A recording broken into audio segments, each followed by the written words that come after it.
మా ఊరిలో అయితే ఆదివారము, మంగళవారము చేపల బిజినెస్ అయితే చేస్తారు ఫ్రెండ్స్. ఈరోజు మంగళవారము. ఈరోజు చేపల మార్కెట్ నుంచి వస్తుంటే 5, 6 బండ్లు అట్లే ఉన్నాయి. పోయి చూశాను. అన్ని బండ్లు ఫుల్గానే ఉన్నాయి చేపలు. ఎందుకు ఏమైంది బిజినెస్ లేదా అంటే లేదు అని చెప్పారు. కిలో ఏం రేటు పెట్టినారు మీరు ఇవి అని అడిగితే వాళ్ళైతే 250 రూపీస్ పెట్టాము అని చెప్పారు. అందుకే మీ బిజినెస్ చాలా తక్కువగా ఉంది. మీరు కొంచెం తక్కువ ఇచ్చి పెడితే కానీ బాగా జరుగుతుంది అని చెప్పాను. సరేలే అనేసి నాకైతే ఒక 100 రూపీస్కి ఇవ్వండి అన్నాను. ఆయన అయితే ఒక 600 గ్రాములు అయితే ఫిష్ వేసి ఇచ్చాడనమాట. నేను అది తీసుకొని వచ్చిన తర్వాత మెడకాయలు, తోక అన్నీ కట్ చేసేసాను క్లీన్గా.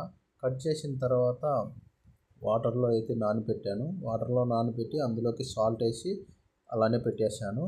ఇది నైట్కి అయితే మనం కర్రీ చేసుకుందాము అని. నేనైతే రాత్రికి అయితే కర్రీ చేస్తాను ఫ్రెండ్స్. చేపల కర్రీ సూపర్గా ఉంటుంది. మంచిగా ఫిష్ తినండి, హెల్తీగా ఉండండి. వీడియో నచ్చితే చిన్న లైక్ ఇవ్వండి ఫ్రెండ్స్. బాయ్.